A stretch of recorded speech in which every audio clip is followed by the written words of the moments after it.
مکے میں جاتے ہیں، وہاں پہ اپنی عدالت لگاتے ہیں تو گھر کا پانی بھی لے کے چلے جاتے ہیں۔ مجھے ضرورت پڑتی ہے پانی کی، میرے پیٹ میں عبداللہ کی امانت، اور راستے اتنے کٹھن پتھریلے راستے ہیں۔ میں جب راستے پہ چلتی ہوں تو راستے پتھر کے ہیں، وہ موم بن جاتے ہیں، اس میں میرے پیر چھپ جاتے ہیں۔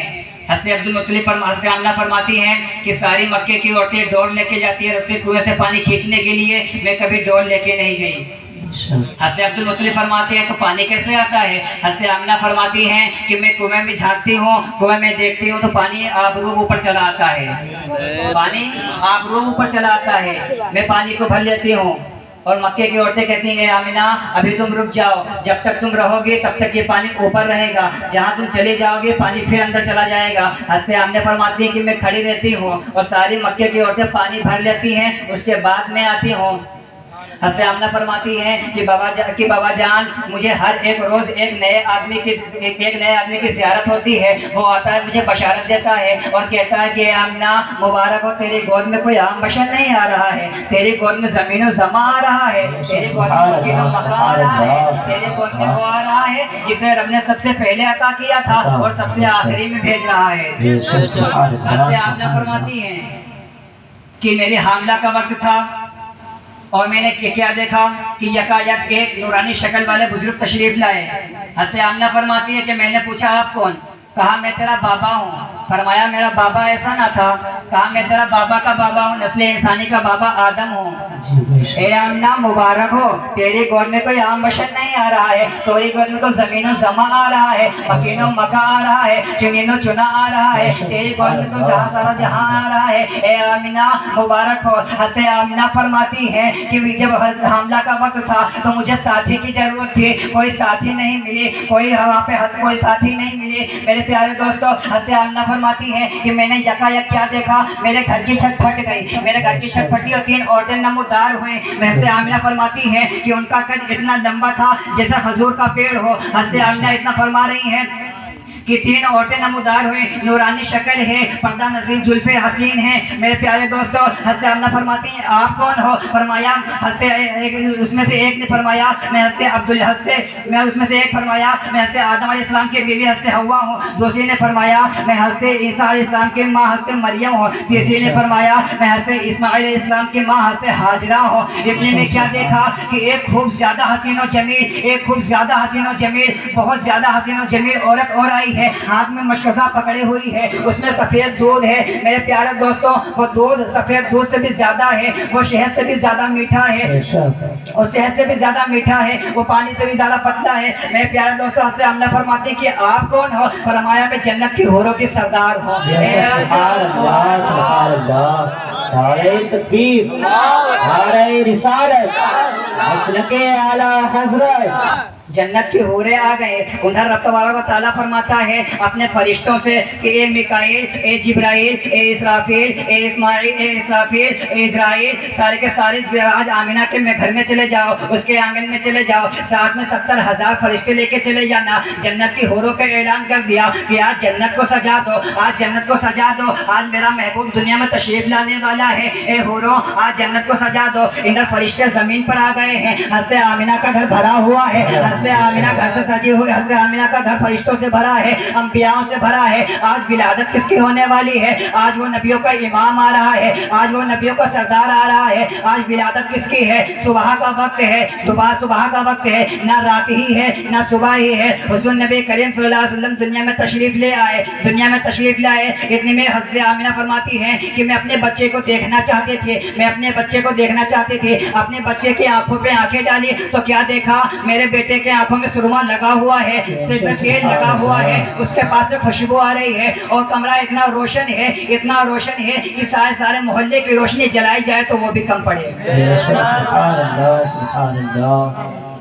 وہ بھی روشنی کم پڑے۔ حضرت آمنہ فرماتی ہیں کہ میرا بیٹا میرے پاس آیا،